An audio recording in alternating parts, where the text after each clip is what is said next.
In the RV world, recreational vehicles, there's a whole bunch of shapes and sizes being dragged behind cars these days. Pop-ups, caravans, soft tops, hybrids. But I gotta say, most of them don't look that great. They look like they've been put together by some practical person with a welder and a grinder in a workshop. But have a look at this in front of me right now, the Kerfton. This has been designed by a guy called Barry, and I reckon it looks smarter than your average bear.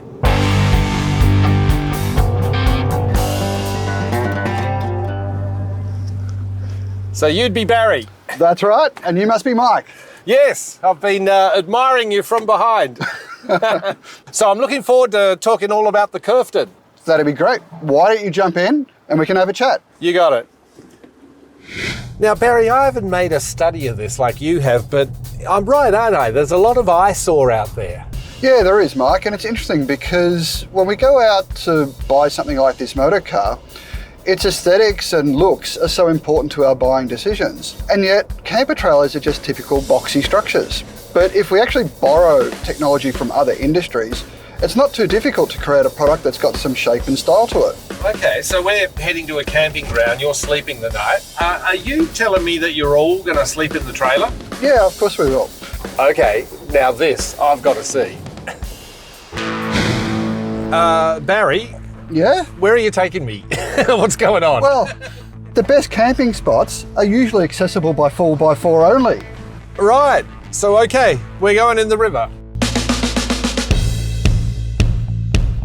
Hey, I think there's a trout. Did we bring the fishing rods? And this is really the Kerfton's natural environment, isn't it? We absolutely designed it to go into terrain like this. Yeah, I mean, look at it bouncing around back there. It's loving it. So this is what opens up all the good camping sites. Absolutely, because those with the big caravans, they're stuck back there on the other side of the river. Yeah, on the boring side of the river. So we can get these lovely camp spots up here all to ourselves. Yeah, fantastic. Our own little bit of Australiana. Now, Barry, you mentioned about borrowing technology from other industries. What did you mean by that? Well, most camper trailers are made with flat sheet metal panels, which is why they end up looking like square boxy structures. So why do they do that? Cost. Okay, whereas this looks like, I don't know, car design to me. Yes, this trailer is manufactured using molded composites, and that allows us to create free-form shapes on the product and start putting some style in. Okay, you're investing in design. I love it. We are, Mike. That's also expensive. It is expensive, Mike, because you get one shot to get the molds correct. Yeah. But what we did is create a full life-size mock-up of the trailer out of polystyrene foam. We learnt a whole lot of stuff that you could never tell by just looking at a computer screen. For example, this number plate recess used to sit much lower, but we found it made it look like it dragged the whole trailer down. But by lifting up that number recess, it brought things into balance and lifted the trailer. You're killing me. I want to see this thing deployed. How long does it take? Less than 5 minutes. You're on the clock. Let's go.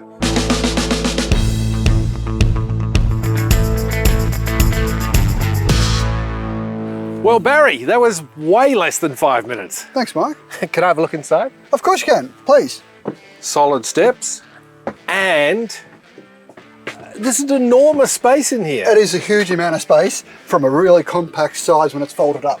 Yeah, and you've really lived up to your promise with the sleeping arrangement. Yes, so 2 separate kids' pods, each with a single bed in it on each side, and up front, queen-size bed for mum and dad. Yeah, and I'll tell you what else I'm noticing, Barry, is all this storage. Yeah, so cupboards all around the side, 2 great big drawers up the front, as well as all the external storage space outside.